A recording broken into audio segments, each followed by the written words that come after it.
Hello friends, I hope you reading great. तो आज की वीडियो में मैं आपको बताऊंगा कि आप कैसे यूज टू के साथ वर्ब की आईएनजी यानी जेरेंट फॉर्म का यूज़ कर सकते हो। ठीक है, तो वीडियो को आपको लास्ट तक देखना है क्योंकि इस वीडियो में मैं आपको स्ट्रक्चर समझाऊंगा, उसके पीछे का जो कॉन्टेक्स्ट है, जो सिचुएशन है वो बताऊंगा, ऑल्टरनेटिव्स बताऊंगा एंड एग्जाम्पल सेंटेंसेस दूंगा। ठीक है, तो अभी तक अगर आपने मेरे चैनल को सब्सक्राइब नहीं किया है so please subscribe to my channel and let's get started with the video. तो हमारा जो स्ट्रक्चर है वो बहुत ही सिंपल है। सबसे पहले आपको सब्जेक्ट का यूज़ करना है, उसके बाद बी वर्ब्स, ठीक है, यानी इज, एम, आर, वॉज, वर, उसके बाद यूज टू, उसके बाद नाउन या फिर जेरेंट। ठीक है, मतलब जेरेंट मतलब आईएनजी फॉर्म, वर्ब का आईएनजी फॉर्म। ठीक है, तो ये तो स्ट्रक्चर है, लेकिन इस स्ट्रक्चर के पीछे का जो सिचुएशन है वो क्या है वो समझते हैं, यानी इसका क्या मतलब है। ठीक है, so this sentence structure expresses familiarity and habit, यानी किसी चीज़ की आदत होना, यानी उस चीज़ से आप कंफर्टेबल हो। आदत होना मतलब उस चीज़ से आप कंफर्टेबल हो, आपको कोई दिक्कत नहीं होती। प्रेजेंट और past state of being comfortable with something. ठीक है, ये पास्ट हैबिट अलग चीज़ है, यूज टू उसके बाद वर्ब की फर्स्ट फॉर्म जो आप लगा रहे थे, जो पास्ट हैबिट्स आप बता रहे थे वो अलग चीज़ है और ये अलग चीज़ है। ये कंफर्टेबल को दिखाता है कि आप कंफर्टेबल हो उस चीज़ से। जैसे I am use to getting up early in the morning, मैं इस चीज़ से कंफर्टेबल हूँ, मैं सुबह उठने से कंफर्टेबल हूँ। ठीक है, I am I am use to I am use to learning English, मैं इंग्लिश सीखने से कंफर्टेबल हूँ। या फिर I am use to speaking English, यानी मैं इंग्लिश बोलने में कंफर्टेबल हूँ, आदी हूँ उस चीज़ के। ठीक है, तो ये चीज़ है। और हैबिट अलग चीज़ है, मैं इंग्लिश बोलता था, आई यूज टू स्पीक इंग्लिश, ये हैबिट थी मेरी। ठीक है, तो ये दोनों अलग अलग चीज़ें हैं। I hope it is clear. अब कुछ ऑल्टरनेटिव्स देखते हैं यूजिंग दिस सेंटेंस। सेंटेंस क्या है? मैं जल्दी उठने का आदी हूँ। ठीक है, मोस्ट कॉमन सेंटेंस स्ट्रक्चर का अगर मैं यूज़ करके बनाऊँ तो मैं सिंपल कहूँगा I am use to getting up early. तो आप सोच रहे हो कि यूज टू के बाद टू के बाद आईएनजी लगेगा या फिर जेरेंड लगेगा? जेरेंड लगेगा। ठीक है, क्योंकि ये जो टू है ना, ये अलग चीज़ है, ये कोई टू ये प्रेपोजिशन नहीं है। ठीक है, मतलब ये प्रेपोजिशन है, ये आपका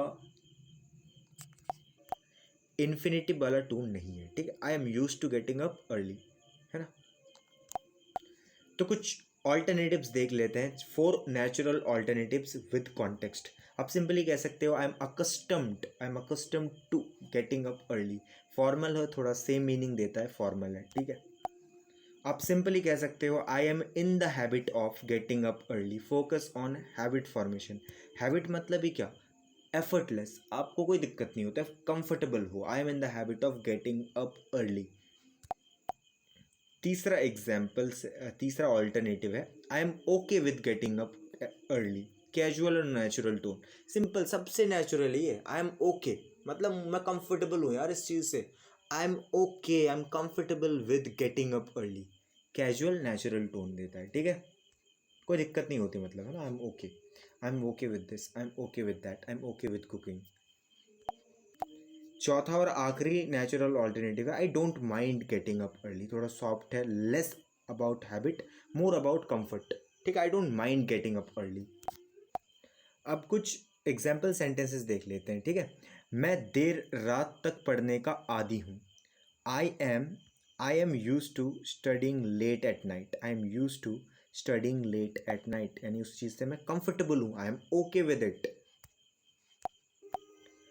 वो वह चाय पीने की आदी है। ठीक है, यानी she is okay with tea, she is use to drinking T.